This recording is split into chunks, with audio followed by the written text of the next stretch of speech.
وحده لا شريك له وأشهد أن محمدا عبده ورسوله أما بعد فأعوذ بالله من الشيطان الرجيم بسم الله الرحمن الرحيم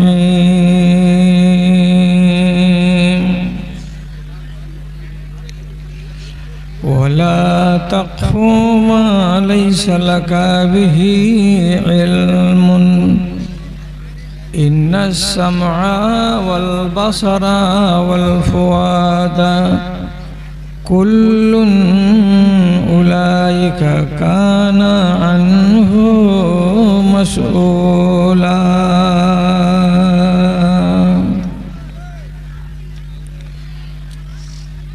وقال الله تبارك وتعالى ولسانا وشفتين وهديناه النجدين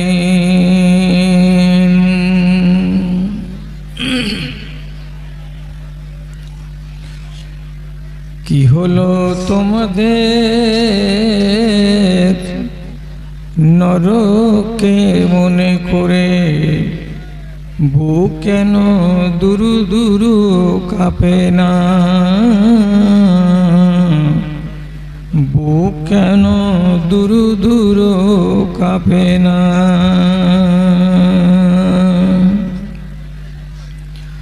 নয়ন দুয়ারে দেখি লাগিয়েছ তালা যে অশ্রু দুফোঁটা কেন ঝরে না অশ্রু দুফোঁটা কেন ঝরে না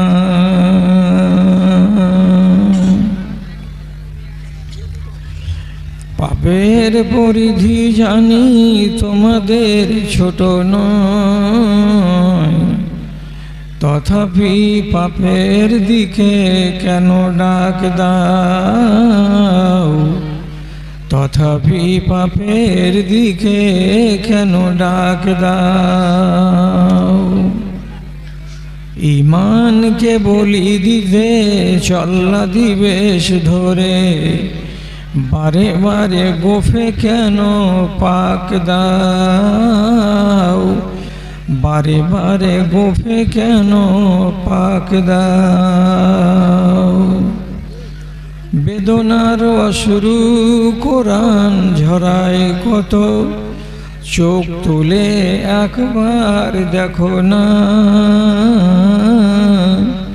কি হলো তোমাদের নরকে মনে করে বুক কেন দুরু দুরু কাঁপে না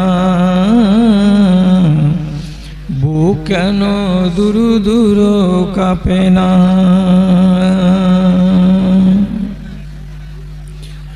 ফলে ফলে আয়ু গেল গুনে দেখা আঙুলে সাদা চুলে একটিও কালো নাই সাদা চুলে একটিও কালো নাই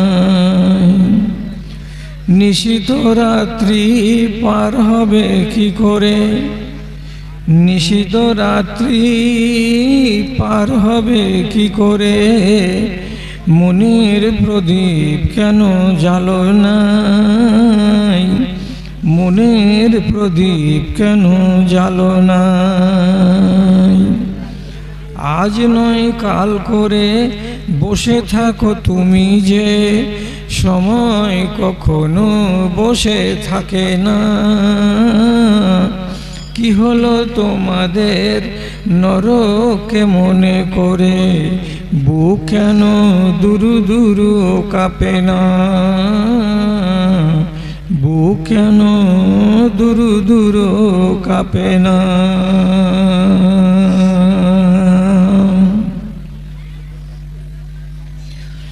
শ্রদ্ধেয় সভাপতি সাহেব, সমবেত এই এলাকার বিভিন্ন প্রান্ত থেকে, বিভিন্ন মহল্লা এবং পাড়া থেকে দিনের দরদকে সাথে নিয়ে, মাদ্রাসার ভালোবাসাকে বুকে নিয়ে অগণিত অসংখ্য মাত্রায় উপস্থিত আমার প্রাণের ভাই ও বন্ধুগণ তথা মজলিসের এক পার্শ্বে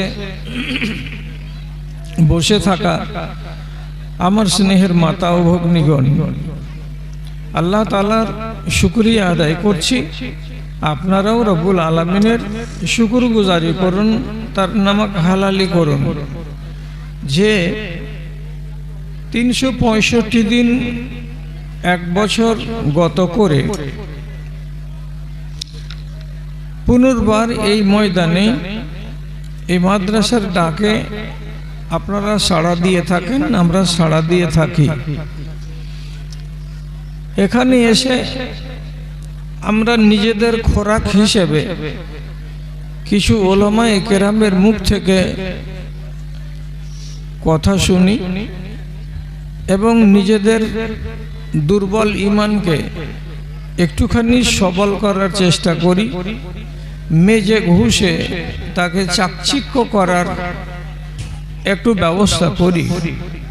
এক, 2 নম্বর, সাধ্যমতো মাদ্রাসাকে দান দিয়ে আমরা নিজের উদারতার পরিচয় দিই এবং মুত্তাকি হওয়ার একটা চেষ্টা করি।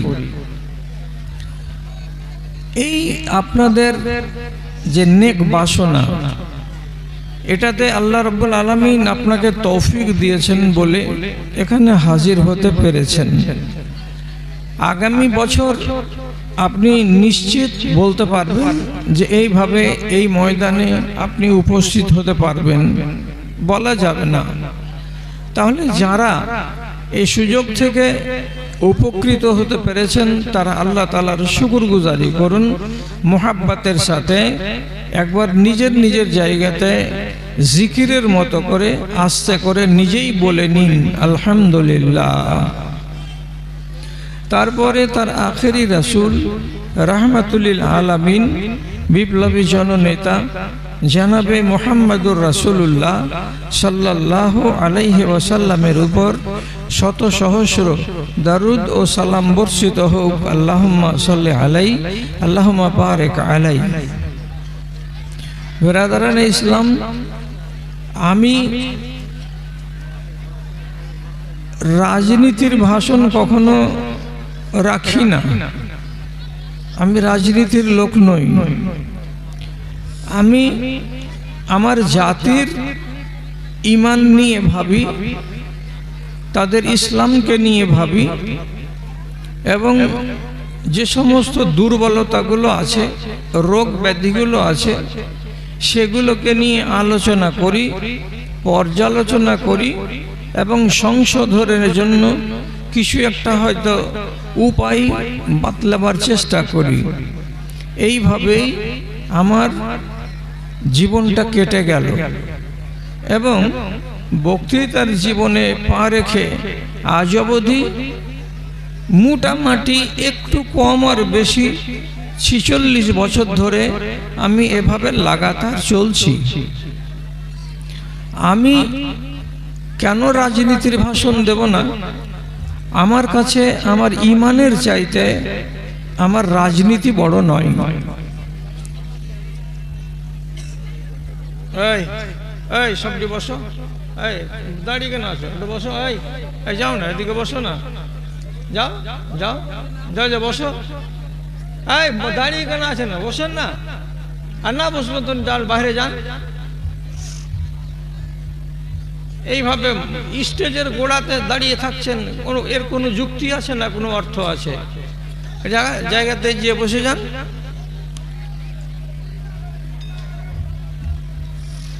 তো যদি আপনার একটু সংশোধন করে দিতে পারি তাহলে আপনি যেমন উপকৃত হবেন তেমনি আমিও উপকৃত হব।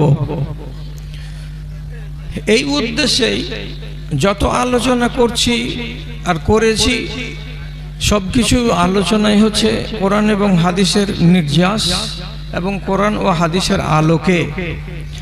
আজকে যে কটা লোক আপনারা বসে আছেন আমার সামনে, এই সময়টা বড্ড উপযোগী সময়। এই যে একটা বিশৃঙ্খলা কে ঘটিয়ে দিয়েছে, যার কারণে একটু গন্ডগোল হচ্ছে, না হলে এই পরিবেশটা খুব শান্ত পরিবেশ, আর এই পরিবেশে কথা বলতে খুব ভালো লাগে। তবুও চেষ্টা করছি আপনাদের সামনে কিছু ভালো কথাকে তুলে ধরার। আল্লাহ রাব্বুল আলামিন সূরা ইসরার 36 নম্বর আয়াতে আমাকে অবগত করাচ্ছেন। কি বলে? খেয়াল করুন কথার দিকে। কাউরি পিছনে লাগতে চেষ্টা করিও না, কাউরি ইজ্জত নিয়ে, কাউরি মান সম্মানকে নিয়ে খেলা করার চেষ্টা করিও না। কেন? তোমার চোখ, তোমার হাত, তোমার কান, তোমার হৃদয়, এই জিনিসগুলোকে, অঙ্গগুলোকে কিয়ামতের দিন হিসাবের জন্য খাড়ো করা হবে এবং প্রত্যেকের কাছে হিসাব চাওয়া হবে। কান কি শুনেছে তার হিসাব লাগবে, অন্তরে কি কল্পনা করেছে তার হিসাব লাগবে, এবং চোখে কি দেখেছে তার হিসাব আপনাকে লাগবে, আপনার হাত কি করেছে তার আপনাকে হিসাব লাগবে। আপনি তাহলে বুঝতে পারলেন যে আমার দেহের এক একটা অঙ্গ হিসাব দেওয়ার জন্য দায়ী আছে কিয়ামতের দিন। আপনি এক কথাতে উত্তর দিয়ে বলবেন যে শুধু আমার নামটা নিলেই তো হতো, যে তোমার কাছে আল্লাহ তাআলা হিসাব চাইবেন। এভাবে অঙ্গের নাম নিয়ে কেন বললেন? তো এই জন্য বললেন যাতে আপনি বেশি সাবধানী হতে পারেন। কেন যে হাত তো দুটো আপনারই, যদি যেখানে ইচ্ছা সেখানে যেমন মন তেমন করে এই হাতকে চালান, আগেই সাবধান করা হচ্ছে, খবরদার এই হাতকে কিন্তু জবাবদিহি করতে হবে। চোখ তো আপনার, আপনার মনে যেটা লাগবে সেটা আপনি দেখবেন, ঠিকই তো কথা, কিন্তু আগেই আপনাকে সাবধান করা হচ্ছে। চোখকে ব্যবহার করার আগে একটু খেয়াল রাখতে হবে যে আমার চোখ বেলাগাম হয়ে যেটা ইচ্ছে সেটাই দেখছে, যেদিকে মন চাইছে সেদিকেই নজর দিচ্ছি, না আমি একে সংযমী করে রাখতে পেরেছি। এই জন্য এক একটা অঙ্গের আল্লাহ রাব্বুল আলামিন নাম উল্লেখ করে বলছেন যে খবরদার এইগুলো অঙ্গের যেন রাফ ব্যবহার না হয় এবং উলট পালট করে যেন আপনি এগুলোকে ব্যবহার না করেন। হিসাব বলে যদি ভয় থাকে তবে। সব থেকে মানুষের ক্ষতি করে থাকে কি দিয়ে? সব থেকে বেশি ক্ষতি হয় মানুষের কোন জিনিস দিয়ে? এক হাত দিয়ে আর এক মুখ দিয়ে। এই দুটো জিনিসকে আপনাকে সংযমে রাখতে হবে, অনিবার্য কথা। এই জন্য রাসূলুল্লাহর কাছে একদিন একটা লোক জিজ্ঞেস করে বললেন, আইয়ুল মুসলিমে খায়রুন, হে আল্লাহ পাকের রাসূল, আমাদের ভেতরে হাজার হাজার মুসলমান আছে, এই মুসলমানগুলোর ভেতরে সব থেকে ভালো মুসলমান কোনটাকে বলা যাবে? রাসূলুল্লাহ তার জবাবে বললেন, মান সালেমাল মুসলিমুনা মিন লিসানিহি ওয়া ইয়াদিহি, যেই লোকটার হাত থেকে এবং যেই লোকটার মুখ থেকে তার পাড়া প্রতিবেশী, তার গ্রামের লোক, তার টোলার লোক, এলাকার লোক যদি নিরাপদে থাকে, তাহলে পরে এই লোকটা হলো উন্নত মানের মুসলমান। মুসলমান তো লো কোয়ালিটিরও আছে আর মুসলমান হাই কোয়ালিটিরও আছে। এখানে হাই কোয়ালিটির মুসলমান কোনটা? তো যার হাত থেকে এবং যার মুখ থেকে তার বাড়ির লোক, তার পাড়া, তার প্রতিবেশী, তার গ্রামের লোক নিরাপদে থাকতে পারবে, নিরাপদে আছে, নিরাপদে আছি, তাহলে সেই লোকটা হলো হাই কোয়ালিটির ইমানদার। কেন? আপনি আপনার হাত অন্যায়ভাবে কখনো কোনো চাকরের উপরে উঠাননি, আপনি আপনার হাত অন্যায়ভাবে কোনো বউয়ের উপরে, বেটির উপরে, স্ত্রীর উপরে উঠাননি। আপনার মুখ আপনার সামনের বাড়ির লোকের সামনে অকথ্য ভাষা দিয়ে তাকে টার্গেট করেননি। আপনার বাড়ির কোনো মানুষের দ্বারাই ভুল হয়েছে তো তাকে আঁশ তুলে দেওয়ার মতো ভাষা দিয়ে আপনি তাকে টার্গেট করেননি।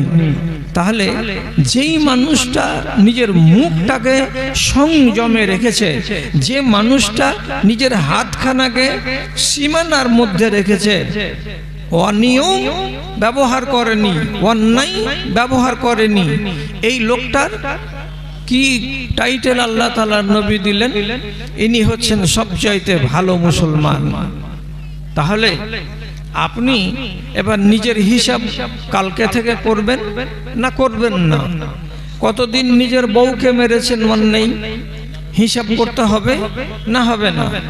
কতদিন চাকরের গালে থাপ্পড় মেরেছেন, মনে আছে? যদি মনে থাকে তাহলে এগুলোকে নিয়ে কিন্তু আপনাকে অনুশোচনা করতে হবে। আপনার মুখ কতটি মানুষকে আঘাত দিয়েছে আপনি হিসাব করতে পারবেন? নিশ্চয়ই পারবেন। মুখ যখন আপনার, বলেন আপনি, তাহলে হিসাব তো নিশ্চয়ই আপনি রেখেছেন। কাকে কুবাক্য বলেছি, কাকে অকথ্য ভাষা বলেছি।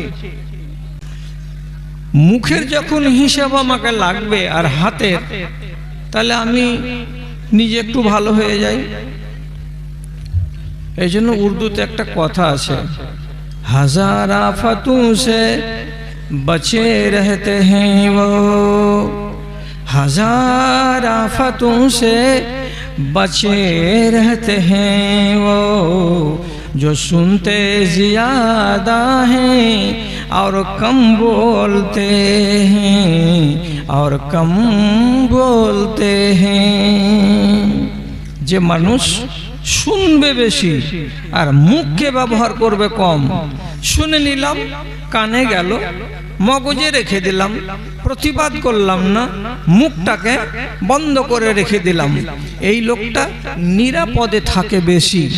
তার জন্য আল্লাহ রাব্বুল আলামিনের নবী বলছেন, এই মানুষেরা তোমাদেরকে একটা দামি কথা বলছি, হ্যাঁ আমি যেমন কঠিন তোমাদেরকে একটা কথা বলতে যাচ্ছি, যেটা কাজটা তোমাদের জন্য মুশকিল এবং ভারী, তার বিনিময়েও আমি তোমাকে দিচ্ছি অত্যন্ত মূল্যবান, অত্যন্ত চড়া এবং অত্যন্ত ভারী। তা কি? রাসূলুল্লাহ বলছেন, मन युज़मिनुली मा बैना लहियतैहि व मा बैना फखज़ैहि फ़क़द ज़मिनतु लहुल जान्नाह। একটা মানুষ যদি তার এই দুই চুলের মাঝখানে যে ছাঁদাটা আছে, তার মানে মুখ, উপর দিকে চুল, নিচু দিকে চুল, এই দুই চুলের মাঝখানে যে ছিদ্র, এটার নাম হলো মুখ। নবীজি বলছেন, এই মুখখানার যে আমাকে জামানত দিতে পারবে, এক। দুই নম্বরে রাসূলুল্লাহ বলছেন, তোমার দুই রানের মাঝখানে যে স্থানটা আছে, তার মানে লজ্জাস্থান, সেটা নর হোক কিংবা নারী হোক, পুরুষ হোক কিংবা স্ত্রী হোক, রাসূলুল্লাহ বলছেন দুই রানের মাঝখানে যে তোমার স্থানটা আছে, তোমার জায়গাটা আছে, তার মানে গোপন অঙ্গ, এটাকে যদি তুমি আমাকে জামানত দাও। কিসের জামানত? মুখটাকে আমি রাপ ব্যবহার করব না এবং আমার শরমগাহকে অন্যায়ভাবে এখানে সেখানে বিলিয়ে বেড়াবো না, আর যেখানে সেখানে আমি একে ব্যবহার করব না। এই বলে তোমরা যদি আমাকে গ্যারান্টি দাও, তোমরা যদি আমাকে জামানত দিতে পারো, তো আমি নবী তোমাদেরকে কথা দিলাম, আমি তোমাদের জন্য জান্নাতের জামানদার হলাম। তোমরা নিশ্চয়ই এই দুইটা পুণ্য করার কারণে জান্নাতের ভাগীদার হবে। তোমরা আমাকে একটা কথা দাও, আমি তোমাদেরকে এই কথাটা দিলাম।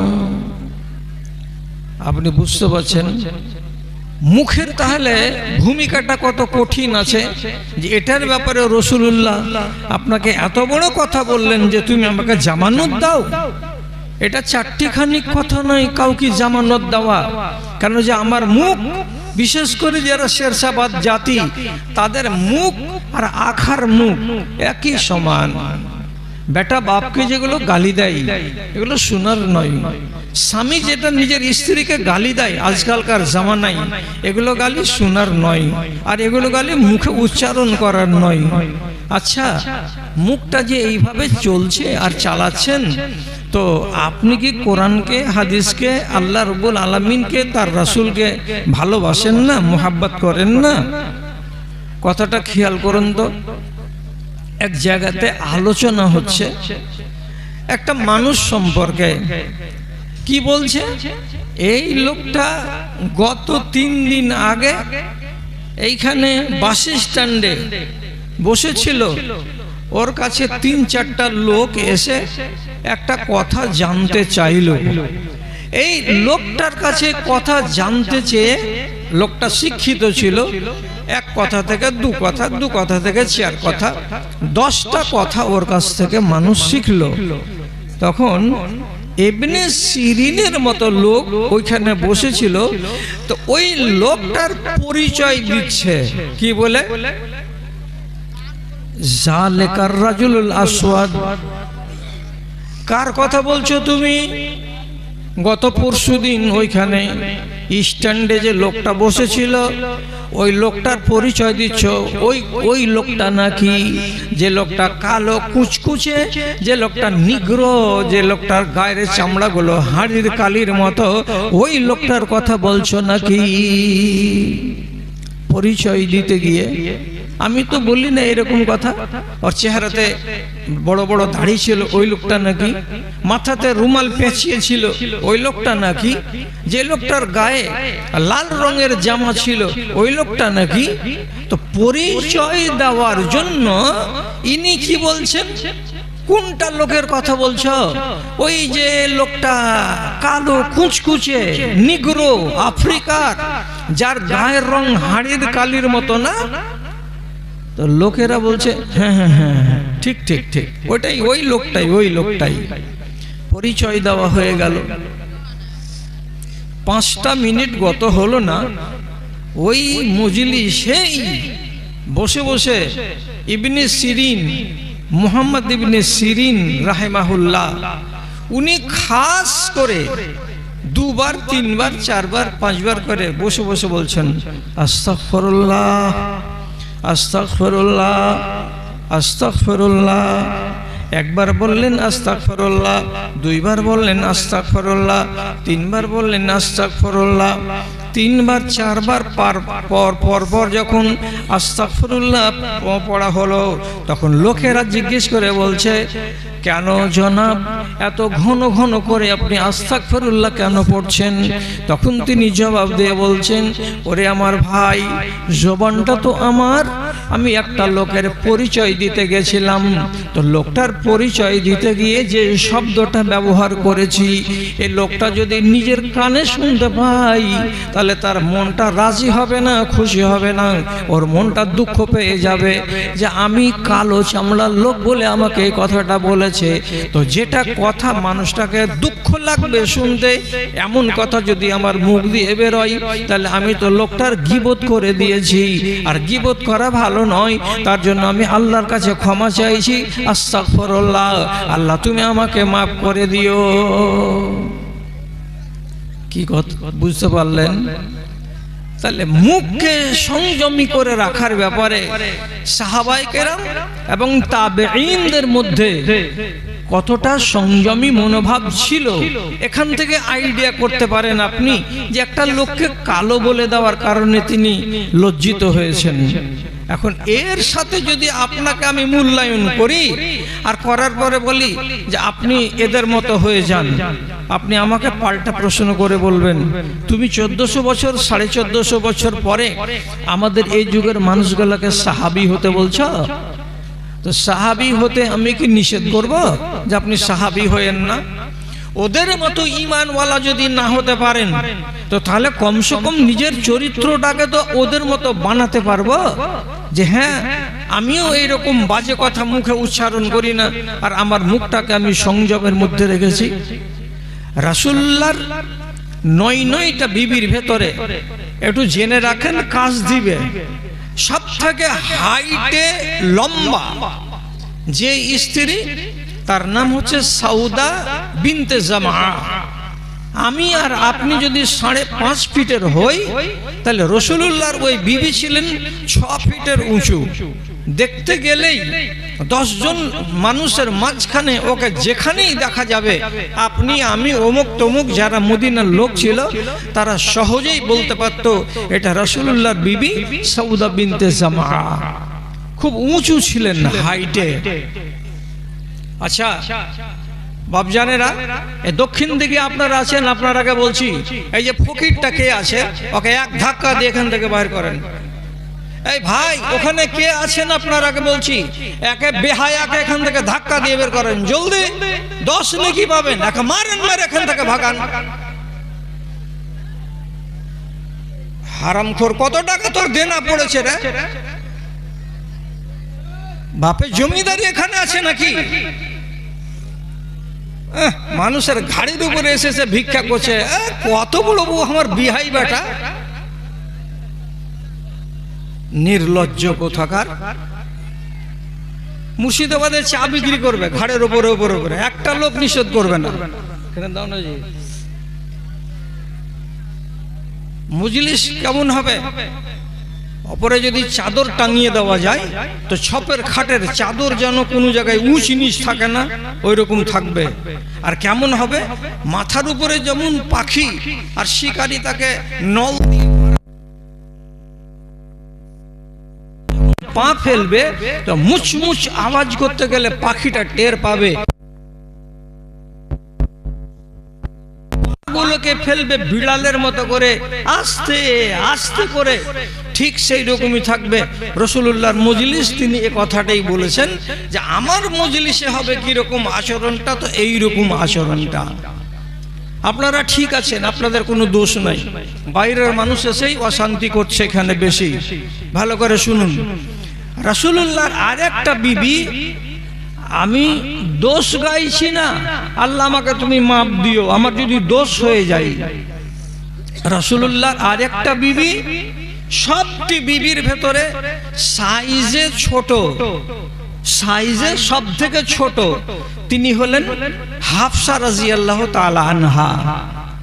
তো হাফসা হলো ইহুদির বেটি, বড় নেতার বেটি, ছোট মোটো নেতা নয়, খাইবারের সব থেকে যেটা বড় নেতা সেই নেতার বেটি হলো এই হাফসা সাফিয়া রাদিয়াল্লাহু তাআলা আনহা। তো সাফিয়া যে ছোট সাইজের, তার জন্য আম্মা আয়েশা অর্থাৎ রাসূলুল্লাহর আরেক বিবি, এ তখন রাসূলুল্লাহর সামনে বিবিদের আলোচনা পাঠতে গিয়ে বলছেন আলাইসাত সাফিয়াতু কাজা ওয়া কাজা ইয়া রাসূলুল্লাহ। শব্দটা কিন্তু লুকা আছে, তা আমি নিজে থেকে যদি বলি তো রাসূলুল্লাহর স্ত্রী হচ্ছেন মুমিনিনদের মা, তাহলে আমি আমার মায়ের কুৎসা করব। কাজে শব্দটি যখন লুকানো আছে, স্পষ্ট নেই হাদিসে, তা আমি আর খুলতে গেলাম না। আম্মা আয়েশা শুধু রাসূলুল্লাহকে বললেন, আল্লাহ পাকের রাসূল আপনার বিবি সাফিয়া এরকম নয়, আল্লাহ পাকের রাসূল আপনার বিবি সাফিয়া সাইজে কি ওই রকম নয়, তাকে দেখতে কি এইরকম লাগে না, তাকে দেখতে কি ওই রকম লাগে না। শব্দগুলো ছিল কিছুটা আপত্তিকর। যেমন আপনাকে যদি আমি দেখতে পাই আর আমি বলি যে এই লোকটা বেঁটে, আপনাকে যদি আমি দেখতে পাই আর আপনার পাগুলো যদি ছোট ছোট লাগে, তো আমি হয়তো বলি যে লোকটা কেমন, দেখো তো দেখতে কেমন লাগছে, কেমন কেমন লাগছে, দিয়ে যদি বাজে ভাষাগুলো ব্যবহার করি, তো ঠিক এই রকমই আম্মা আয়েশা কোনো একটা আপত্তিকর শব্দ সাফিয়া সম্পর্কে বললেন। কেন যে সাফিয়া ছিলেন সাইজে অত্যন্ত ছোট। তখন নবী করিম সাল্লাল্লাহু আলাইহি সাল্লাম নিজের বিবি আয়েশাকে ডেকে বলছেন, আয়েশা লাকাদ মাজজিতে বে কালেমাতিন লাউ মাজজাত বে মাইল বাহারে লাসারা মুনতিনান। তুমি আমার বিবি, ওটাও আমার বিবি। তোমার সাইজ হলো 5.5 ফিট আর ওই বিবিটার সাইজ হলো 4.5 ফিট। ওই মেয়েটার সাইজে ছোট আর তুমি সাইজে নর্মাল পজিশন। এই জন্য তুমি যদি আর একটা মেয়ে ছেলের এই ভাষা দিয়ে মন্তব্য করো, এটাকে আল্লাহ রাব্বুল আলামিন পছন্দ করেন না। অতএব তোমার মুখটাতে যে বেলাগাম শব্দগুলো বেরিয়ে গেল, তো আমি তোমার স্বামী নবী বলছি, তোমার মুখের শব্দটাকে আমি যদি হাতে ধরে নিতে পারতাম আর সেটাকে যদি নদীর পানিতে আমি ফেলে দিতাম, তো তোমার এই শব্দটা আল্লাহকে এত অপছন্দ হয়েছে যে তোমার এই শব্দটার কারণে নদীর পানিগুলো দুর্গন্ধযুক্ত হয়ে যেত, ওগুলোকে পান করার যোগ্য মনে করা হতো না। তাহলে যদি রাসূলুল্লাহ নিজের স্ত্রীকে বলতে পারে যে তোমার মুখের ভাষাগুলো একটু গোলমেলে হলো, আর এমন গোলমেলে হলো যে নদীর পানি পর্যন্ত বিষাক্ত হয়ে যেতে পারে, এবার আপনি নিজে বলেন তো, আপনি যদি হিসাব বলে বিশ্বাস করেন যে না আল্লাহর কাছে আমাকে দাঁড়াতেই হবে হিসাবের জন্য, আর কেন বিশ্বাস করবেন না রে বাপ? আব্দুল্লাহ বিন উমারের মতো জাদ্রেল সাহাবী, মহান সাহাবী, তিনি ইমামতি করছেন আর সূরা পড়তে পড়তে পড়তে পড়তে পড়তে একদম 10, 15, 20টা আয়াত পড়া হয়ে গেছে। এমন সময় একটা আয়াত তিনি পড়ছেন। আয়াতটা কি পড়েছিলেন? ইয়াউমা ইয়াকুমুন নাসু লিরাব্বিল আলামিন। যেদিন মানুষকে দাঁড়াতে হবে তার রবের সামনে মুখামুখি হয়ে। কেন দাঁড়াতে হবে? হিসাব দেওয়ার জন্য দাঁড়াতে হবে। এই কথাটা যখন তিনি পড়লেন তো আর এগোতে পারলেন না, তেলাওয়াত ওখানেই থেমেই গেল। আধ মিনিট 6 সেকেন্ড 10 সেকেন্ড থেমে থাকার পর আর একবার যখন তেলাওয়াত শুরু করলেন, ওই আয়াতটাকেই পড়লেন, ইয়াউমা ইয়াকুমুন নাসু লিরাব্বিল আলামিন। এটা 2 বার করে পড়লেন, 3 বার করে পড়লেন, পড়ার পরে থেমেই গেলেন, আর পড়তে পারলেন না। সালাম ফেরা হয়ে গেল, নামাজ হয়ে গেল। লোক জিজ্ঞেস করে বলছেন, হে আব্দুল্লাহ বিন উমার, আপনি এই আয়াতটাকে 3 বার করে পড়লেন, এখান থেকে আগে কেন বাড়লেন না, এখানে থেমে কেন গেলেন? তখন তিনি ঠান্ডা মাথায় জিজ্ঞেস করে বলছেন, কেন থেমে গেছিলাম, কেন থেমে গেছিলাম তুমি নিজে বলো তো। তোমার রবের সামনে তোমাকে খাড়ো হতে হবে এবং তোমার নিজের আমলগুলোর হিসেব দিতে হবে। তোমার কি বুকে পাটা আছে যে তোমার রবের সামনে খাড়ো হয়ে যাবে, নির্ভীক চিত্তে দাঁড়াবে, আর তোমার মনের ভেতরে কোনো সংশয় থাকবে না, আর যেটাই জিজ্ঞেস করবেন আল্লাহ তাআলা সেটারই তুমি উত্তর দিয়ে দিতে পারবে? এত বড় কি তোমার বুকের পাটা আছে নাকি? যদি পাটা না থাকে তাহলে মনের ভেতরে ভয় করো। আমার মনের ভেতরটা এমনি এমনি করছিল যে আল্লাহর সামনে দাঁড়াতে হবে। এই ভয়টাকে সামলাতে না পেরে কোরআন মাজিদের তিলাওয়াত আগে বাড়াতে পারলাম না, ওখানেই আমাকে ক্ষান্ত হতে হলো। আপনার মনে যদি বিশ্বাস থাকে যে আমাকে দাঁড়াতে হবে আমার রবের সামনে, তাহলে আপনি এ কথাটা ভাবুন যে আমার জবান কোন দিকে চলছে আর আমার হাত কিভাবে চলছে। আর একটু কথা বলি আপনাকে, একদম সহি কথা বলছি, একটু ঝুট কথা নয়। ভাবতেও অবাক লাগবে আমি এগুলো কেন বলি। বলি এই জন্য যে আপনারা এগুলোকে কম্পেয়ার করবেন, মিলিয়ে দেখবেন, দেখার পরে জিজ্ঞাসা চিহ্ন কপালে আঁকবেন, ওরা কি ছিল আর আমরা কি। ওরা কেমন মানুষ ছিল আর আমরা কেমন মানুষ। ওরা যদি রসুলুল্লাহর যুগের মানুষ এইরকম হয় 1450 বছর পরে, তাই বলে কি আমরা এত অধপতনে তলিয়ে যাব? যখন মূল্যায়ন করবেন তখন আপনার মনের ভেতর একটা সংকোচ তৈরি হবে, এবং এই সংকোচটাই আপনাকে পাপ থেকে অনেকটা রক্ষা করতে পারবে। এই জন্য কথাগুলো বলছি। ভাইজান, হযরত উমর রাদিয়াল্লাহু তাআলা আনহু উনি বলছেন, উনার কথাটা প্রসিদ্ধ, এটাকে বলা হয় আসার। আসারগুলো সহি। এটা কি বলছি? বলছে দাখালা উমর আলা আবি বকরিন সিদ্দিক ওয়া হুয়া ইয়াহবিজু লিসানাহু। হযরত উমর বলছেন, আমি একদিন বেড়াবার উদ্দেশ্যে এক পা দু পা করে হাঁটতে হাঁটতে আমার বন্ধু আবু বকরের বাড়ি চলে গেলাম। আবু বকরের বাড়ি যদি গিয়ে দেখছি তো হযরতে আবু বকর রাদিয়াল্লাহু তাআলা আনহু নিজের জিভটাকে বাম হাত দিয়ে টেনে ধরে আছেন। আহারে, জিভটাকে টেনে ধরে আছেন আর খিঁচে নিয়ে আছেন, কথা বলছেন না। আমি যখন চলে গেলাম, জিভটাকে টেনে ধরেছিলেন। ওই হালাতে যখন আমি জিজ্ঞেস করলাম, মা বালকা আবু বকর, তোমার ব্যাপারটা কি? এই জিভটাকে এমনি করে খিঁচে টেনে ধরে আছো কেন? তখন তিনি হাতটাকে ছেড়ে দিয়ে উমরের দিকে আঙুল তুলে বলছেন, হাযাল্লাযী আওরাদানা লিল মাওরিদা। উমর, তোমাকে কি বলবো, এই যে জিনিসটা আছে, অঙ্গটা আছে, এরই কারণে আমাকে কত কথা শুনতে হচ্ছে, আর এরই কারণে কত জায়গাতে আমাকে গিয়ে অনেক রকমের প্রশ্নের সম্মুখীন হতে হচ্ছে। যদি এটা না থাকতো তাহলে এতগুলো আমার উপরে আসতো না বাবাল। এই জিভটার কারণে আমার উপরে মুসিবত আছে, এই জিভটার কারণেই আমাকে অনেক সমস্যার মুখোমুখি হতে হয়। তার জন্য জিভটাকে টেনে ধরে আছি, আর আমি কৈফিয়ত নিচ্ছি এর কাছে। খবরদার, জিভটা তুই বল রে, আজ থেকে তোর মুখ থেকে, তোর জিভ দিয়ে যেন কোনো বাজে কথা না বেরোয়। আজকে থেকে এমন কথা বলবি না যে যার কারণে তোকে বিচারের সম্মুখীন হতে হয়। তুমি আবু বকর, তুমি যদি বাঁচতে চাও তো তোমার জিভটাকে বাঁচাও। এই জন্য জিভকে শাস্তি দিচ্ছি, আর কথাটা যেন আমি ভুলে না যাই, যে যদি মুখ থেকে ফসকে বাজে কথা বেরিয়ে যায় তো আবার তোমাকে টেনে ধরবো, আবার তোমাকে আমি খিঁচে ধরবো। কেন তুমি তোমার মুখ দিয়ে, তোমার জবান দিয়ে এমন বাজে কথা বের করতে গেলে? আল্লাহ, এই লোকটার কি চেহারা না ঈমান! তিনি যে এই কাজটা করছেন, আপনি ভাবুন তো একবার যে তার ঈমানটা কত ছিল। আর এত বড় ঈমানদার লোক এই কাজ করবেন, কল্পনা করা যায়? সহি হাদিসের ভিতরে লেখা আছে, আপনাকে ঝুট কথা বলছি না, একদম ডানে আর বামে, আগে আর পিছে আলেম ওলামা বসে আছেন, উনারা আমার সাক্ষী, উনাদের সামনে বলছি।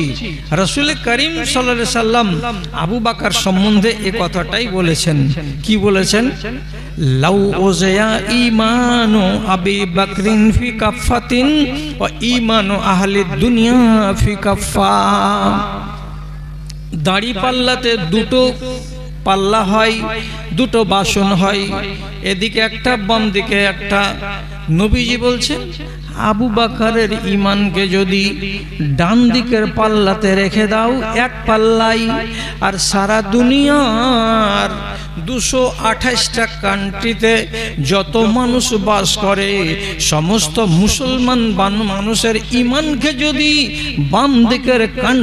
বাম দিকের পাল্লাতে চাপিয়ে দাও, আর দেওয়ার পরে এমনি করে দাড়িটাকে উপর দিকে খাড়ো করো, যে কোনটা পাল্লা ভারী হবে, কোনটা দিক ভারী হবে, তো আবু বকরের ঈমানকে যে পাল্লাতে চাপানো আছে সেই পাল্লাটা নিচু দিকে থাকবে, আর সারা দুনিয়ার মানুষের ঈমান যেই পাল্লাতে আছে সেই পাল্লাটা উপর দিকে উঠে যাবে। কত বড় ঈমানদার লোক এটা! পৃথিবীর মানুষের ঈমানকে একত্রে করে যদি আবু বকরের ঈমানের সঙ্গে তার ওজন করা যায় তো বলছে আবু বকরের ঈমান ভারী হবে, আর দুনিয়ার মানুষের ঈমান একত্রিত করার পরেও সেটা হালকা হবে। এত বড় মহান ব্যক্তি, এত বড় ঈমানদার, সে লোকটা কতটা সংযমী হয়েছে নিজের জীব সম্পর্কে যে মাঝে মাঝে তিনি টেনে ধরেছেন আর দৃশ্যটাকে দেখে নিলেন কে, তা আরেক জাদরেল ঈমানদার, তিনি হচ্ছেন হযরত উমর ফারুক রাদিয়াল্লাহু তাআলা আনহু। ওহরে কি তামাশা, কি কথা এগুলো! এই কথাগুলো যখন আমি দেখছি আর এগুলো পড়ছি আর জানছি, তখন খোদার কসম খেয়ে বলছি আপনাদেরকে, আপনারা আমাকে গালমন্দ করিয়েন না। আমি তো 12 মাসের ভেতরে 7 মাস সফরে থাকি জালসায়। পাকুড় স্টেশনে যদি আমি উত্তরবঙ্গ এক্সপ্রেসে উঠি জেনারেলে, অথবা আমি কামরূপে উঠি ফারাক্কাই, অথবা আমি যোগবনী এক্সপ্রেসে উঠি, তো দেখতে পাবো যে 10-20টা দিল্লি খাটা আমার জাত ভাই জেনারেলে আছেই আছে।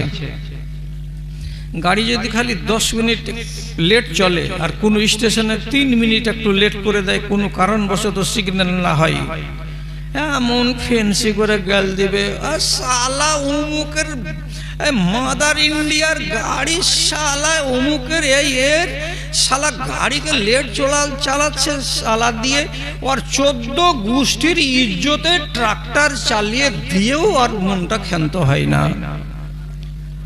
আরে তোর কি একটুকা লাজও নাই যে তোর পার্শ্বে যে একটা টুপি মাথায় দিয়ে উলার খেয়াড়ের মতো সাদা দাড়িওয়ালা লোকটা যে দাঁড়িয়ে আছে, তো তোর 14 গোষ্ঠী শিখায়নি যে এই যাই হোক লেলা চাপা একটা মৌলবি দাঁড়িয়ে আছে, তো তোর মুখের ভাষাটা তো ভালো হবে। যে ভাষাগুলো বলছি সেটা ট্রেনের কি একটা চুল বাঁকা হবে? 14 গোষ্ঠীর মিলেও তো ট্রেনের কিছু করতে পারবি না তোরা, অথচ তাদের মুখের ভাষাগুলো এত নোংরা আর এত খারাপ। ভাইজান, মুখের কারণেই মানুষ ভাত পাই আর মুখের কারণেই মানুষ লাত খাই, কথাটা মানবেন তো? এমনিতে দেশে প্রচলিত আছে যে মুখের ভাষাতে পান পাই আর মুখের ভাষাতে লাত খাই, এটা 100 বার সত্য কথা। জি, যুদ্ধ থেকে রাসূলুল্লাহ চলে আসছেন, সাথে ছেলেরাও আছে মেয়েরাও আছে।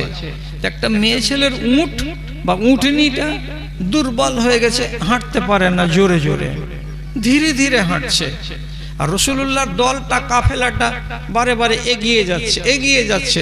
যখন 1 রশি করে 1.5 রশি করে পিছে পড়ে যাচ্ছে, তখন এই মহিলার মনটা বিরক্ত হয়ে যাচ্ছে যে বারবার আমি পিছে পড়ে যাচ্ছি কেন।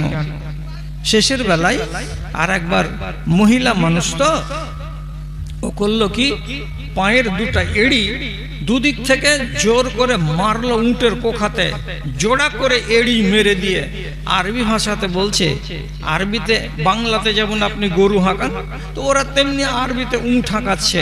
তা আরবিতে উট হাঁকাতে গিয়ে কোখাতে 2টা পায়ের এড়ি মেরে দিয়ে বলছে, হাল ইয়া মালউনাত, হাঁট জোরে জোরে। অভিশপ্ত উট, অভিশপ্ত উট, খবিশনি উট, মালাউন উট, হাঁট জোরে জোরে, হাঁট জোরে জোরে হাঁট। তো উটটাকে গালি দিল মালাউন বলে, অভিশপ্ত বলে। ও তো একটা পশু, ও তো একটা জানোয়ার, ও তো অবলা প্রাণী। ওকে যখন গালি দিল, রাসূলুল্লাহ আগে ছিলেন, নিজের উটের লাগামকে টেনে ধরলেন, আর ধরার পরে শেষে বলছেন কি, মানিল কাইলো লেহাজেহি, কে বললে এমন কথা গো, আমি একটু জানতে চাই। সাহাবায়ে কেরাম বললেন, এই যে পিছন দিকে উটের উপরে চড়ে আছে এই মহিলা, তার মুখ থেকে আওয়াজটা শুনতে পেলাম। রাসূলুল্লাহ সাথে সাথে বলছেন কি, আহারে আহা, কি করলা রে বাবা, তোমার মুখটা দিয়ে যে ফাঁস কথাটা বের করে দিয়েছো, আর কাকে বলেছো? তো একটা অবলা জানোয়ারকে। রাসূলুল্লাহ তখন নিজেকে সামলাতে না পেরে রাগের জ্বালাতে বলছেন, আনজিলু মা আলাইহি মিনাজ জাদে, এই উটটার উপরে যতগুলো আমাদের দশওয়ালি সামান আছে, সামানগুলোকে নামিয়ে নাও আর অন্য উটের উপরে চাপিয়ে দাও। আর এই মেয়ে ছেলেটিকে বলো, ওই মেয়ে ছেলে তুমি উটের উপর থেকে নেমে যাও, অন্য উট যদি থাকে তো সাথে হয়ে যাও, আর না হলে পেদাল পায়ে হেঁটে হেঁটে চলো। উটটাকে খালি করে দেওয়া হলো। তারপরে রাসূলুল্লাহ বলছেন, এই উটটাকে দলে নিও না, একে সাথে সাথে ডাকিও না, একে ছেড়ে দাও। এ যদি নিজের মনে আসে তো আসবে, আর নিজের মনে যদি না আসে তো মাঠেই থেকে যাবে। তারপরে সাহাবী বলছেন, মদিনা পর্যন্ত আপনারা চলে গেলাম। যাওয়ার পরে আমরা দেখেছি উটটা এই মাঠে ওই মাঠে ওই মাঠে চড়ে বেড়াচ্ছে। কোনো একটা মানুষ তার উপরে সওয়ার হতে যায় না, কোনো একটা মানুষ তার দুধ দহন করতে যায় না, কোনো একটা মানুষ তার কাছ থেকে উপকার পেতে চায় না। কেন চাই না? কেন চাই না? একটা মানুষের মুখ থেকে জঘন্য ভাষাটা বেরিয়ে গেছিল, রাসূলুল্লাহ তার জন্য তাকে শিক্ষা দিবেন বলে ওই মেয়েকে উট থেকে নামিয়ে দিয়েছিলেন, আর উটটাকে জীবনের মতো বলে দিলেন, তোমার কারণে এই উটটা কি হলো? অভিশপ্ত হয়ে গেল। অভিশপ্ত উটে আর কেউ চড়তে যাবে না। ভাষাটা একটুর জন্য একটু ফসকে গেল রাগের জন্য, তাতে কত বড় ঘটনা ঘটলো। এখন আমরা আগেকার যুগে বাৎসরিক গোলাম পুষতাম, চাকর পুষতাম, এখন এগুলো উঠে গেছে। আর চাকরকে গাল দেওয়া, চাকরকে মারা অভ্যাসটা আমাদের অনেক ছিল। এখান থেকে আমরা কিন্তু মুক্ত হয়ে গেছি। আরবের যুগে এটা ছিল প্রচুর, আর তাদের কাছ থেকে ঘটনা ঘটেছে, এবং রাসূলুল্লাহর যুগে যেগুলো ঘটেছে এগুলো হাদিস হিসাবে সংরক্ষিত আছে। একজন নেক সাহাবী, খুব চরিত্রবান, এবং এই সাহাবীটা সম্বন্ধে কিতাবে লেখা আছে, আরবের কোনো একটা সাহাবী এমন বাদ নেই যে তার যার দুটা তিনটা আর চারটা পাঁচটা ছটা সাতটা করে বিয়ে হয়নি। দুটা তিনটা অহরহ অহরহ। কিন্তু এমন একটা সাহাবী যিনি ওই একটাই বাড়িওয়ালিকে নিয়ে জীবন কাটিয়ে নিয়েছেন, আর একটার উপর দিয়ে ওনার জিন্দেগি গত হয়ে গেছে, মারা গেছেন উনি। নাম আবু যার গেফারি। খুব সহজ সরল মতি মানুষ। যাই হোক, সরল হতে গেলে কি হবে? আমাদের দেশে মানুষ বলে না যে মুন্সিতে বনসি লাগিয়ে দেয়। তা হযরত আবু যার একদিন ওর চাকরটাকে খুঁজছে, গোলাম, ছোট ছেলে, এখন পূর্ণ সাবালক হয়নি, 12-13 বছর কোন রকম মেরে কেটে বয়স হবে। ছেলেটা ছোট ছেলে, খেলাধুলা করছে এখান থেকে ওখান, এর বাগানে ওর বাগানে। যখন খুঁজছিলেন তখন তাকে পাননি। 1 ঘন্টা পরে তাকে যখন দেখতে পেয়েছেন যে এই তো আমার বাড়ির চাকর গোলাম, তখন তিনি তাকে একটু ক্রোধের স্বরে বলছেন, আইনা কুনতা ইয়াবনা সাউদা। মানে কি? এতক্ষণ কোথায় ছিলি রে কালির পেটের কালা?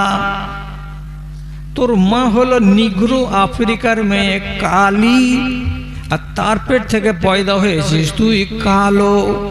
তো তার মাকে টেনে দিয়ে আবু যার গিফারি বলছেন, কালোর পেটের কালো, এতক্ষণ কোথায় ছিলি বল?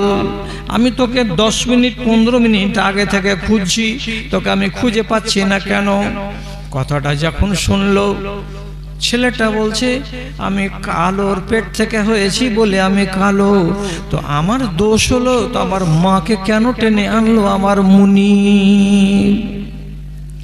কালোকে কালো বলা জায়েজ নয়। একটা যদি সত্যিকারে আপনার দামাইপুর গ্রামে কোনো মুচির ছেলে থাকে, আপনি ওকে খবরদার বলবেন না, আরে এই মুচির বেটা শুন। মুচির বেটাকে মুচির ছেলে বলে আপনি ডাকতে পাবেন না। কেন? যে জিনিসটাতে তার মন আহত হবে এমন কথা কোনো মানুষকে আপনি বলতে পারবেন না। ছেলেটা রাসূলুল্লাহর কাছে বললেন, আল্লাহ পাকের রাসূল আমাকে এই কথাটা বলেছে। কে? আবু যার। রাসূলুল্লাহর মসজিদে কিছুক্ষণ পরে হাজিরি হলো আবু যারের। তখন আল্লাহ পাকের নবী ওকে বলছেন, আবু যার, কি ব্যাপার, তুমি কি এরকম কথা বলেছ তোমার বাড়ির চাকরটাকে? তখন আবু যার এদিক ওদিক আর না করে সোজা সাপটা কথা বলে বলছেন, জি, এ কথাটা আমি কিন্তু বলেছি। তখন নবীজি তাকে সামনে করে ভদ্র ভাষাতে বললেন, ইন্নাকামরুন ফি ফিকা জাহেলিয়া। আবু জার জাহেলিয়াতের যুগের যত গ্লানি ছিল, মাকে বিয়ে করা গ্লানি, কাফনকে চুরি করে নেওয়া গ্লানি, মেয়েদের ইজ্জতকে নষ্ট করা গ্লানি, মুসাফিরের মালকে ছিনতাই করে তার জানকে মেরে দেওয়া হলো গ্লানি, যত রকমের চুরি ব্যভিচারী ডাকাতি ছিল জাহেলিয়াতের যুগের সেই গ্লানি থেকে তুমি নিজেকে মুক্ত করে নিয়েছো বটে, কিন্তু জাহেলিয়াতের যুগের একটা বদ চরিত্র তোমার ভেতরে থেকেই গেছে। এই বদ চরিত্রটা যদি তোমার কাছ থেকে না পালায়ন করে, তাহলে বলো তো তুমি পাকা ঈমানদার কেমন করে হলে?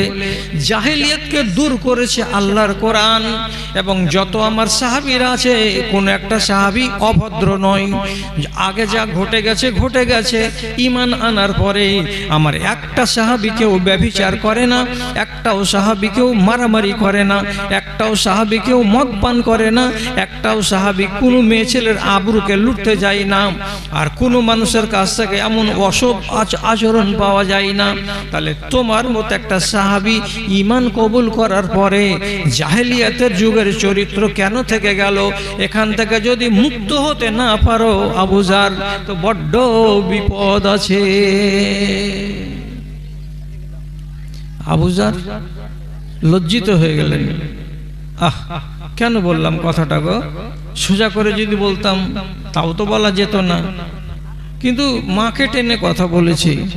কি করব? কাফারা কি করতে হবে? দুদিন পর বাজার গেলেন। বাজার গিয়ে ইয়ামান দেশের চাদর হলো বিখ্যাত সেই যুগে, তো একখানা চাদর কিনলেন, নিজের গায়ে চাপালেন। আর একখানা চাদর কিনলেন একই থানের একই দামের ওই ছেলেটার জন্য, দিয়ে ছেলেটার গায়ে চাপিয়ে দিলেন। নিজের গায়ে কাশ্মীরি শাল আছে, আমি মালিক, আমার গায়ে থাকতে পারে। আমার গায়ে লাল নীলি থাকতে পারে, আমি টাকাওয়ালা লোক, কিন্তু আমার চাকরের গায়ে কেন লাল নীলি থাকবে? কাশ্মীরি শাল কেন থাকবে? চাকর আর মালিক দুজনই এক কোয়ালিটির চাদর গায়ে দিয়ে হাঁটতে হাঁটতে হাঁটতে হাঁটতে চলে আসছে মদিনা মসজিদের দিকে। লোকেরা বলছে, কি ব্যাপার গো? দেখে দুজনকে মনে হচ্ছে বাপ বেটা, আজকে তো চাকর আর মালিক মনে হয় না, কি ব্যাপার? হাদিস, আলাইহি হুল্লাতুন ওয়া আলা গোলামিহি হুল্লাতুন। এর গায়ে আছে একটা বড় চাদর, আর ওরও গায়ে আছে একটা বড় চাদর। এর চাদরের দাম যদি 700 টাকা হয়, তো ওর চাকরের গায়ের তার চাদরের দাম হলো 700 টাকা। একই দামের একই রঙের চাদরটা গায়ে দিয়ে মালিক আর চাকর দুজনই হেঁটে হেঁটে চলে আসছে। লোকেরা জিজ্ঞেস করলো, এমনটা কেন করেছো? তখন আবু জার রাদিয়াল্লাহু তাআলা আনহু বলছেন, আইয়ার তহু বি উম্মিহি, আমি 3 দিন আগে একটা ভুল করেছিলাম, আমি একটা অন্যায় করেছিলাম। সেই অন্যায়টা আমার জুবানের দ্বারাই হয়েছিল, আর আমি সেই ভুলটা করেছি বলে তার খেসারত দেওয়ার জন্য এই ছেলেটাকে একই দামের চাদর গায়ে দিয়েছি, যাতে করে রব্বুল আলামিন আমার ভুলের কাফারাটা মেনে নেন, যাতে করে আমি যে কথাটা বলেছিলাম সেটা যেন মার্জনা হয়ে যায়, আর আমার খাতাটা যেন পরিষ্কার হয়ে যায়। এর দ্বারাতে এটাই কামনা করেছি বলে আমি তাকে এত দামি চাদর তার গায়ে তুলে দিলাম। ভাই কি কথা! যদি এগুলোর থেকে আপনি সবক না নেন, তাহলে আর কি দিয়ে আপনাকে সবক দিব? আমি তো ইচ্ছা করলে কাশ্মীরে এই ঘটে গেল, আমি তো তুলতে পারি। বিহারের ইলেকশনে এই হয়ে গেল, আমি তো তুলতে পারি।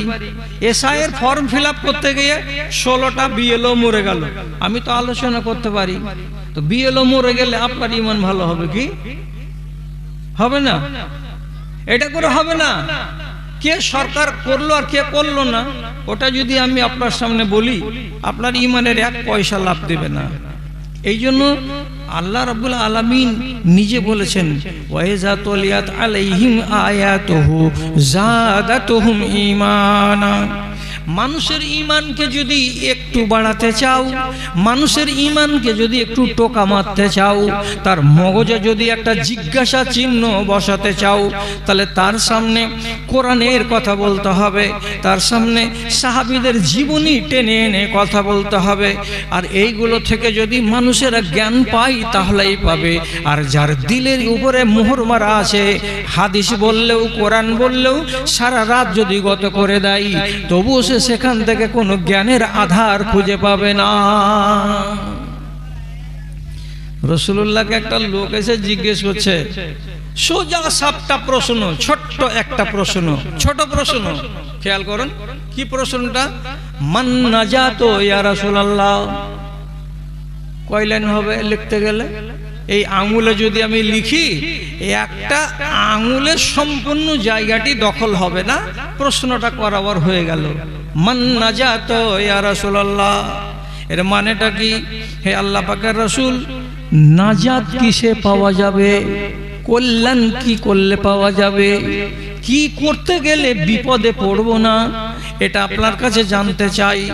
যেই জিনিসটা করতে গেলে আমি নাজাত পাবো, সেই জিনিসটা আমাকে বাতলে দেন।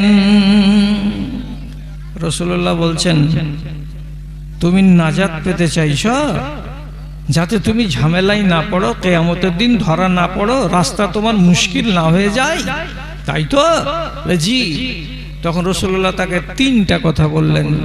কি তিনটা কথা? আমসিক আলাইকা লিসানাকা,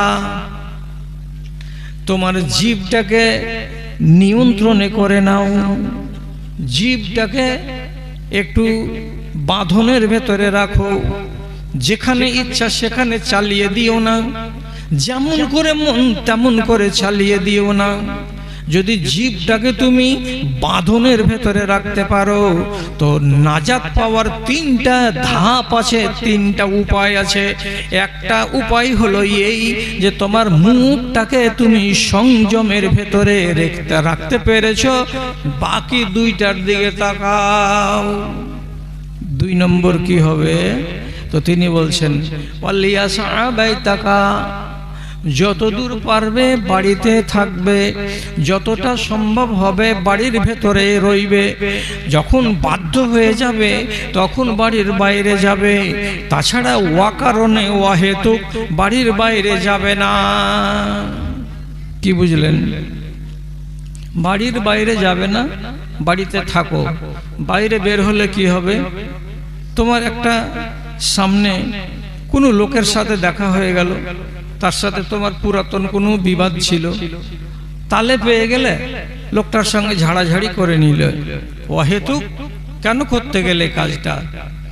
বাজারে গেলে, বাজারে গিয়ে এমন কোনো গায়ের মুসলিম মহিলাকে দেখলে যে মহিলা জীবনে পর্দার পরোয়া করে না, ওর গলা দেখা যাচ্ছে, ওর শরীর দেখা যাচ্ছে, ওর আধা উলঙ্গ শরীর, যেখানে সেখানে নজর পড়ছে, ওর শরীরের চড়াই উতরাই, ওর গঠন সবকিছু আকার আকৃতি আমার আপনার চোখে পড়ছে। আপনি যদি ওইগুলোর দিকে একবার নয় দুইবার, দুইবার নয় তিনবার আপনি যদি এইভাবে দেখে নেন, তাহলে ওয়াহেদুক আপনি যে নিজের নজরটাকে নিয়ন্ত্রণে রাখতে পারলেন না, তো তাহলে আপনি তো ক্ষতি করে বসে গেলেন। আচ্ছা, তাই আবার আপনি হাঁটতে হাঁটতে চলে যাচ্ছেন, বাজারে পটল কিনলেন, এই কিনলেন সেই কিনলেন, এক জায়গাতে দেখতে পাচ্ছেন গোল হয়ে প্রায় 500 জন লোক দাঁড়িয়ে আছে, আর ধুমধাম ধুমধাম মিউজিক বাজছে, আর একটা বেটা ছেলে মেয়ে ছেলে সেজে নাচ দিচ্ছে, গান গাইছে। গানটা আবার মুখের নয়, গানটা বাজছে রেকর্ডে, আর ও মুখটাকে হিলাচ্ছে, তো আপনি মনে মনে ভাবছেন যে এর গলা কত সুন্দর। আপনি গিয়ে দাঁড়ালেন, এরা কি করছে? ওই যে এরা ধাতু পড়বে না, এই ওষুধগুলো বিক্রি করছে, ধাতু বন্ধ করা।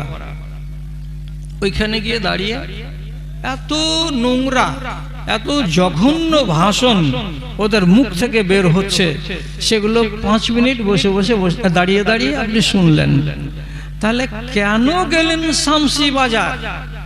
বাজার যদি না যেতেন, যদি বাড়িতেই থাকতেন, কিংবা বাড়ির পার্শ্বেকার দোকানটা থেকে অল্প কটা সামান ছিল নিয়ে নিতেন, তো তাহলে আপনি এত বড় ফাসাদে পড়তেন না। এই জন্য রাসূলুল্লাহ কি বলছেন, ওয়ালিয়াসাকা বাইতাকা, যতদূর পারো বাড়ির ভিতরেই থাকো, যখন তোমার কোনো অগতি নাই তখন অগত্যা বাড়ি থেকে বের হবে। মনের হরসে বাজারে যেও না, মনের হরসে দোকানপাটে গিয়ে বসে থাকিও না, কারণ ওইগুলো ভালো জায়গা নয়। যেখানে যেখানে দোকান আছে সেখানে সেখানে খেলতামাশার কথা হয়, আর ওখানে ঈমান চলে যাবে এমন আলোচনাগুলো হয়। এই জন্য বাজারকে রব্বুল আলামিন নাই বলেছেন দুনিয়ার সবচাইতে নোংরা জায়গা হলো বাজার, এখানে যেতে হবে না। আর একটা কি 3 নম্বরে রাসূলুল্লাহ বলছেন ওয়াবকে আলা খাতিয়াতিকা, যেগুলো পাপ করেছো তুমি জানো, আমরা তো কেউ মানুষ হিসেবে জানি না। তুমি নিজের পাপের খবর নিজেই রাখো। আরে পাপগুলো যদি মনে হয়ে যায় তো নির্জনে বসে তোমার চোখের 2 ফোঁটা গরম গরম পানিগুলোকে গালের উপরে নামিয়ে আনো। যদি চোখের গরম পানিগুলো একটা ফোঁটা ঝরাতে পারো তো নবীজি অন্য হাদিসে বলেছেন হারামাল্লাহু আলাইহিন নার, মাছির মাথার সমপরিমাণ যদি আল্লাহর ভয়ে একটা বিন্দু পানি গাল পর্যন্ত নেমে আসে তো নবীজি বলছেন ওই লোকটার উপরে আল্লাহর জাহান্নামের আগুন হারাম হয়ে যায়। তুমি তোমার গুনাহকে বলে স্মরণ করো, আর গুনাহ যদি আছে বলে মনে হয়ে যায় তো নির্জনে বসে চোখের পানি ঝরাও। এই 3খানা কাজ যদি করতে পারো রে তাহলে তুমি নাজাত পেয়ে যাবে। আর নাজাত পাওয়ার জন্য তোমাকে 3টা ধাপের কথা দিলাম, একটা যদি থাকে বাকি 2টা না থাকে কল্যাণ হবে তো দেরি হবে, 2টা যদি থাকে আর একটা যদি না থাকে তাহলে কল্যাণ হবে কিন্তু লেট হয়ে যাবে। আর 3খানাই যদি পালন করে দিতে পারো তুমি অবশ্যই অবশ্যই অবশ্যই কল্যাণ পেয়ে যাবে।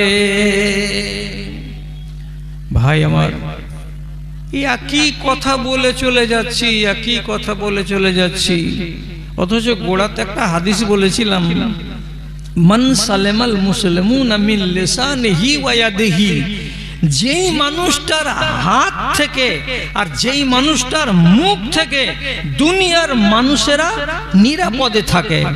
আপনার হাতের খবর দেন, আপনি তো মুখের খবর দিলেন আর মুখের খবর নিলেন, আপনার হাত কিভাবে চলে এটা বলেন।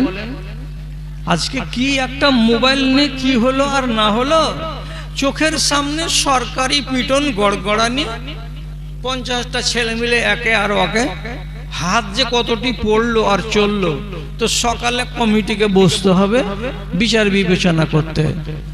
হাতটা যে উঠে যাচ্ছে কাউরি ওপরে, এই হাতটাকে আপনি ওয়াজিব উঠাচ্ছেন না অন্যায় উঠাচ্ছেন এটা দেখতে হবে আপনাকে। আপনি যদি বিশ্বাস করতে না পারেন তাহলে আপনাকে আমি সত্য কথা বলছি, আমার যেখানে টাইম আছে সেই টাইমখানিকে 2 ভাগ করা আছে। 15টা মিনিট আছে ভিক চাহার জন্য আর 1.25 ঘন্টা আছে আপনার সাথে কথা বলার জন্য। আমি আমার ঘড়ির দিকে দেখে আছি, আপনার টাইমকে ইনশাআল্লাহ আমি খেয়ানত করব না আর ডান আর বাম করব না। তার আগে মাঝখানে আমাকে আপনি টুকাটুকি করিয়েন না। রাসূলুল্লাহ উহুদ যুদ্ধের দিন লাইন সোজা করছেন, সোজা করো লাইন, লাইন সোজা থাকতে গেলে কাম সোজা হবে এবং নিয়ন্ত্রণ যিনি করছেন তার পক্ষে সুবিধা হবে। যেগুলোকে ভাগ করে করে দিয়েছেন, একটা গ্রুপের নাম হলো মাইমানা, এদিকে ডান দিকে এরা আছে 4 লাইন, এদিকে হলো মাইসারা, এদিকে আছে এরা 4 লাইন, এরা বাম ভাগের ভাগ। একগুলো আছে সামনের সারিতে, এরা আছে 4 লাইন। তো রাসূলুল্লাহ যুদ্ধের ময়দানে গেলে মিলিটারিদেরকে এইভাবে উনি ভাগ করে করে দিয়ে আলাদা আলাদা করে খাড়ো করতেন এবং সংকেত ব্যবহার করতেন। কি সংকেত? ডানের লোকগুলো ঝাঁপিয়ে পড়বে, বামের লোক ঝাঁপাবে না, বামের লোক ঝাঁপিয়ে পড়ো, ডানের লোক ঝাঁপাবে না, সামনের লোক ঝাঁপিয়ে পড়ো, সামনের লোক ঝাঁপাবে, ডান আর বাম দাঁড়িয়ে দাঁড়িয়ে দেখবে। যিনি নিয়ন্ত্রণ করবেন তিনি এই 3 ধরনের মিলিটারির দিকে তাকিয়ে থাকবেন আর দেখবেন তাহলে সুচারুরূপে যুদ্ধকে নিয়ন্ত্রণ করা যাবে এবং জয়কে ছিনিয়ে আনা যাবে। তো রাসূলুল্লাহ লাইন সোজা করছেন, আর লাইন সোজা করতে করতে এক জায়গাতে কি হয়েছে, একটা সাহাবী একটু আধখানা হাত পরিমাণ লাইন থেকে বেড়ে আছে। তো লাইন থেকে যখন খানিকটা বাড়া আগে, তো রাসূলুল্লাহ সোজা করতে গেলে হাতে ছিল একটা ছড়ি, এই যে লাঠি, এই লাঠিটা দিয়েই ইশারা করছেন আর সোজা করছেন, ইশারা করছেন আর সোজা করছেন। এই সোজা করতে করতে ওই লোকটাকে যখন দেখা যাচ্ছে লাইন থেকে খানিকটা আগে বেড়ে আছে, ওর কাছে গিয়ে তখন করলেন কি, ওই লাঠি খাঁটাকে দিয়ে এই ভুঁটির কাছে এভাবে ধরে একটু করে গুঁতো দিয়ে দিলেন, আর দেওয়ার পরে ঠেলে দিলেন, দেওয়ার পরে ইশারা করে বলছেন পিছনে হও, পিছনে হও। তো লাঠি যখন এখানে গুঁতো দেওয়া গেল, তো খানিকটা ব্যথা লাগলো, নিশ্চয়ই লাগলো ব্যথা।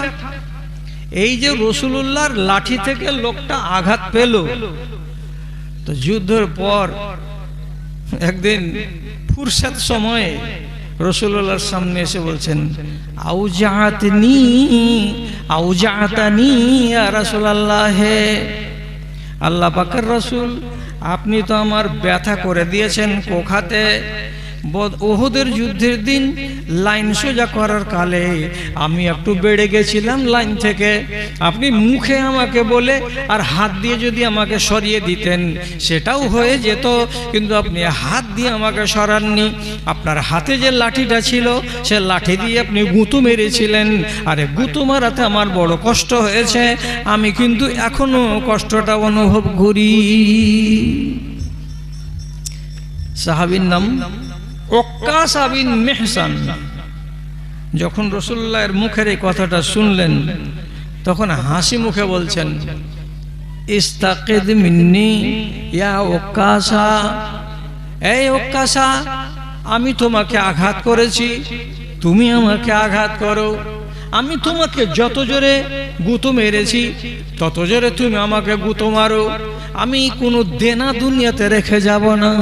এটা যদি অন্যায় হয়ে থাকে তাহলে অন্যায়টাকে আমি শোধ করে নেব দুনিয়াতে, যাতে তুমি আমার বাদী না হতে পারো কিয়ামতের দিন।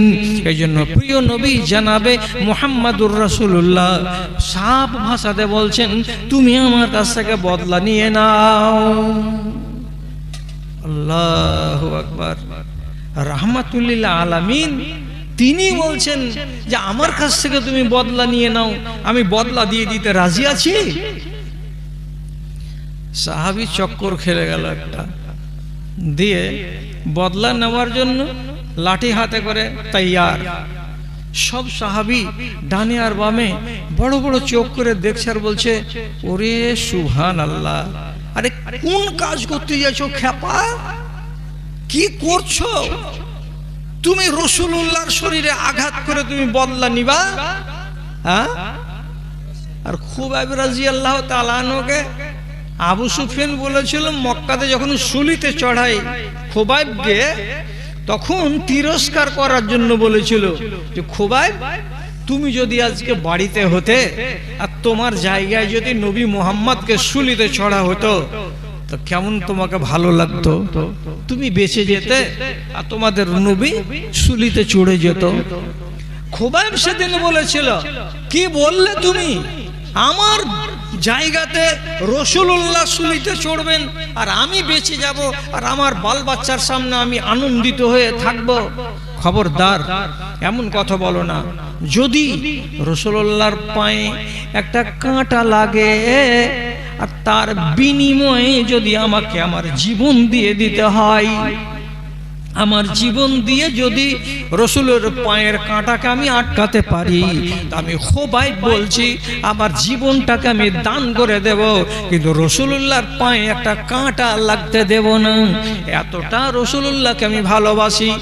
একজন সাহাবী এত ভালোবাসতেন, এত ভালোবাসতেন, তো তুমি কেমন সাহাবীর সাহাবী যে রাসূলুল্লাহ একদিন তোমাকে লাইন সোজা করতে গিয়ে বুকে তোমার কোখাতে আঘাত এনেছিল, এটা তো যুক্তি ছিল, এটা তো তাৎপর্যের বিচারে করা হয়েছে, তবে অন্যায় তো করা হয়নি। তাহলে কেন তুমি রসুলের কাছে বদলা নেবে? লোকের এতগুলো ইঙ্গিত সত্ত্বেও ওক্কাসা বিন মেহসান বলছেন, তোমাদের কারো কথা শুনবো না, কারো কথা শুনবো না, বদলা নেওয়ার স্থির করেছি, বদলা নিয়েই ছাড়ব। এইবার রসুলকে বলছে, আল্লাহ রসুল, যখন আমার গায়ে আপনার লাঠি আঘাত লাগে তখন আমার গায়ে কাপড় ছিল না, আমি তো খালি গায়ে ছিলাম, ওই অংশটা আমার, আর আপনার শরীরে এত লম্বা জুব্বা। আল্লামা আলবানী হাদিসটাকে হাসান বলেছেন। কেউ 7-5 ভাবিয়েন, অত কাঁচা কথা বলে, ঝুটা কথা বলে পালাবো না এখান থেকে। তো আমার গায়ে তখন কাপড় নেই আর আপনার গায়ে কাপড়, তো আমি এভাবে কেমন করে বদলাটা নিব? তো রাসূলুল্লাহ বলছেন, ঠিক আছে, যদি তোমার গায়ে তখন কাপড় না থেকে থাকে তা আমিও আমার গা থেকে কাপড়টা সরিয়ে দিচ্ছি। রাহমাতুল লিল আলামিন এমনি করে কোখা পর্যন্ত কাপড়টাকে তুলে দিলেন। আর যেমনি কোখা পর্যন্ত তুলে দেওয়া, লোকেরা সবাই মনে মনে ভাবছে একটা গুঁতো মেরে দেবে রাসূলুল্লাহর কোখাই আর দিয়ে বদলাটা চুকিয়ে নেবে। সবাই হা করে দৃশ্য দেখছে। আর যখনই আল্লাহ পাকের রাসূল কোখাটাকে উদাম করে দিয়ে তার সামনে ধরলেন, সাথে সাথে ওক্কাসা বিন মেহসান রাসূলুল্লাহর কোমরের কাছে খালি জায়গাটাতে চট করে গিয়ে একটা চুমু দিয়ে দিলেন। আর চুমু দেওয়ার পরে নিজের হাতে কাপড়টাকে এমনি করে নামিয়ে দিলেন। দেওয়ার পরে বলছেন, আল্লাহ পাকের রাসূল, বদলা নেওয়া হয়ে গেছে, আর বদলা নিতে বাকি নাই। রাসূলুল্লাহ বলছেন, এটা কোন কথা হলো? তুমি এভাবে আঘাত মারতে চাইলে আর তুমি এখানে পিঠে চুমা খেলে আর খাওয়ার পরে জামাকে নামিয়ে দিলে আর দেওয়ার পরে বলছো যে যা আমার করার ছিল করা হয়ে গেছে, আমি আমার বদলা চুকিয়ে নিয়েছি। তো এটা কেমন বদলা হলো? তখন সাহাবী বলছেন, ইন্নী উরিদু আন ইয়ামুসা জালাদি বে জালাদেকা জিলদি বে জিলদেকা, আমি চাইছি আমার চামড়াটা আপনার গায়ের চামড়ার সাথে একবার লাগুক। এটা যদি লেগে যায়, ইউহাররিমুল্লাহু আলাইহান নার, আপনার শরীরে যে আমার শরীরটা এভাবে ঘষ্টন লেগেছে, আপনার শরীরে যে আমার শরীরটা লেগেছে, এর দৌলতে আপনার শরীরকে যেমন জাহান্নামের আগুনে টাচ করবে না, তো এরই দৌলতে আপনার শরীরে আমার শরীর লেগেছে, আমার শরীরকেও আল্লাহ রাব্বুল আলামিন তার জাহান্নামে দেবেন না। এই মহান উদ্দেশ্যে আপনার শরীরের ওই অংশটাতে চুমা খেয়ে দিলাম। আমার মুখটা আপনার শরীরে লেগেছে, আমার মুখটা আপনার কোখায় লেগেছে, আপনার চামড়াটা আমার চামড়ায় লেগেছে।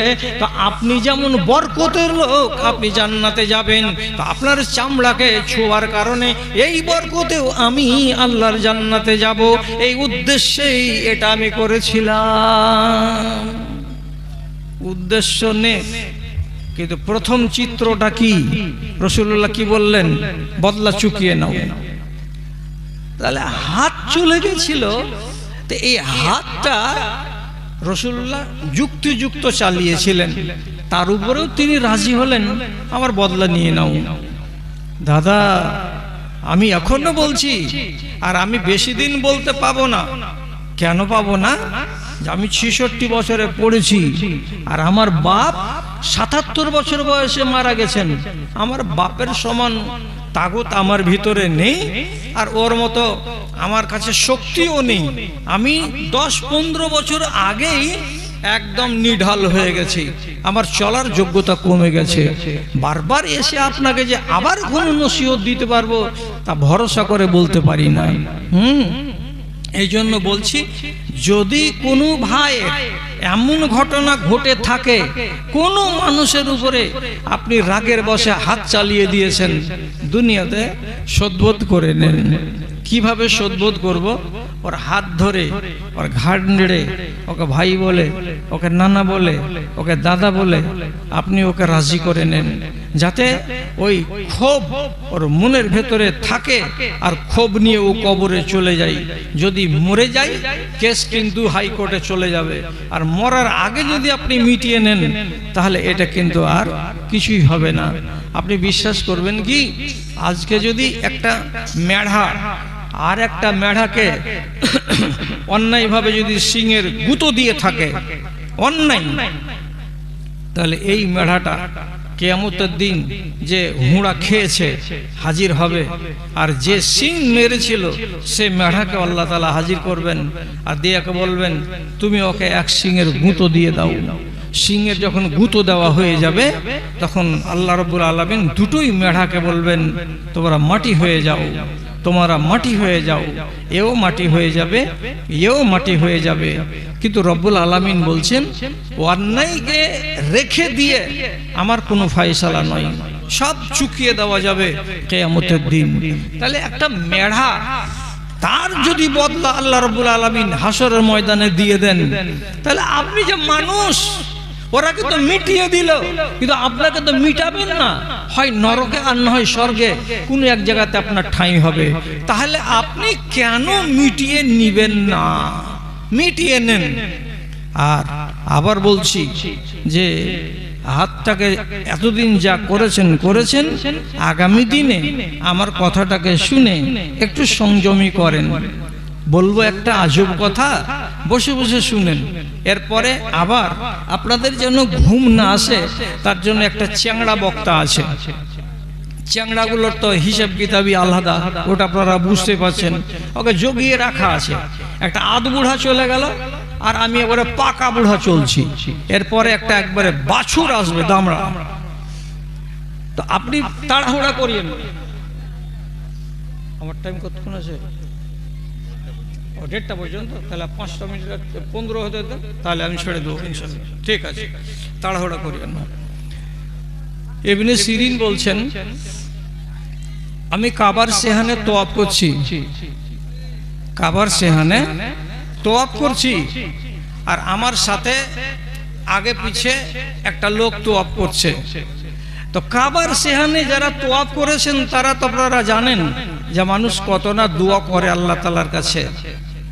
যদি বলেন যে মুলি সাহেব এগুলো বুঝতে পারি না আমরা, দাদা আমার যারা জুয়ান ভাই আছো তাদেরকে বলছি, ছোট ভাই আবার তোমার অ্যান্ড্রয়েড মোবাইলকে একবার চালু করো আর কাবার তোয়াফ দেখো। কত মানুষ কাবার গিলাফকে ধরে কাঁদছে, কত মানুষ হাজারে আসওয়াদে মুখ লাগিয়ে কাঁদছে, কত মানুষ মুলতাজামে হাত লাগিয়ে কাঁদছে, কত পাগল আছে, বেকারার আছে। তোমারও ভিতরটা বেকারার হয়ে উঠবে যদি তামাশাগুলোকে দেখো।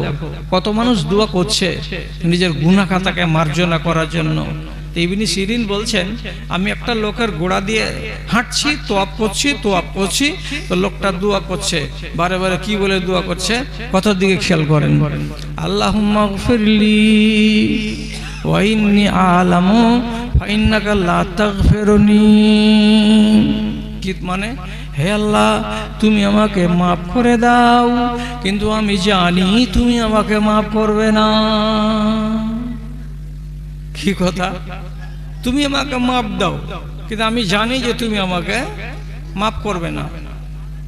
এটা কথা বারবার বারবার বলছেন। তখন আমি একবার ওকে থামিয়ে দিলাম, আর থামিয়ে দিয়ে বলছি আরে বাবা দোয়া করছো আল্লাহ তাআলার কাছে, তো এইভাবে কেন? আল্লাহ তুমি আমাকে মাফ দাও, আর আমি জানি যে তুমি আমাকে মাফ করবে না।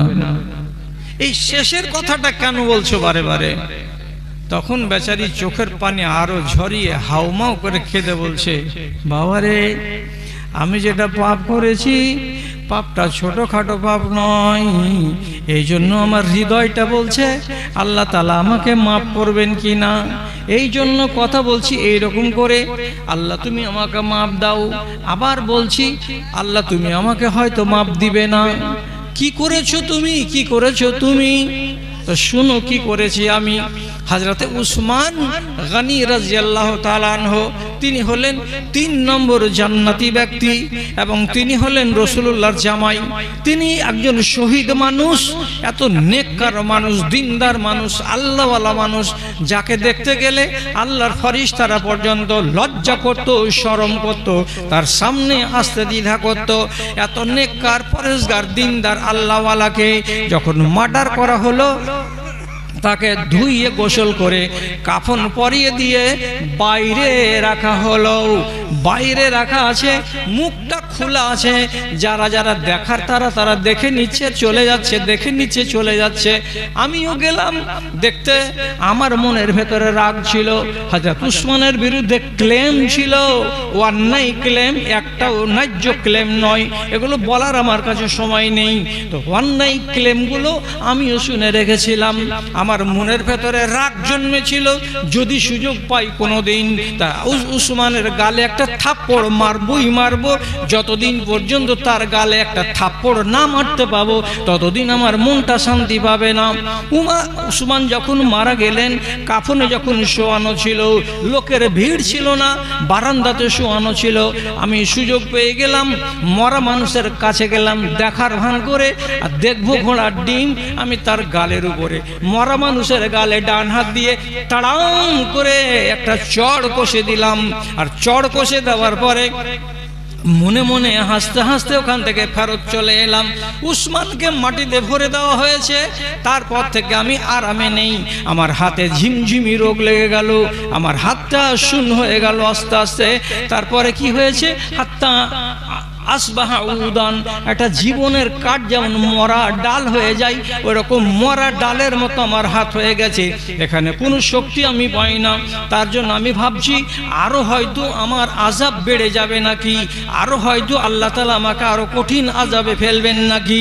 যে হাতখানা দিয়ে চড় মেরেছিলাম, সে হাতখানা শুকনো কাঠের মতো হয়ে আছে। তাই আল্লাহ রাব্বুল আলামিনের কাছে কাবার প্রাঙ্গণে দোয়া করছি, আর বারবার করে বলছি, আল্লাহ মাফ করে দাও, কিন্তু জানি তুমি আমাকে মাফ করবে না। আল্লাহ তুমি আমাকে মাফ করে দাও, কিন্তু জানি তুমি আমাকে মাফ করবে না। ইবনে সিরিন বলছেন, পরকার কথাটা বলিও না, বারে বারে আল্লাহকে বলো, আল্লাহ তুমি মাফ করে দাও, আল্লাহ তুমি মাফ করে দাও। বান্দার কাজ হলো পাপ করা, আল্লাহর কাজ হলো মাফ করা।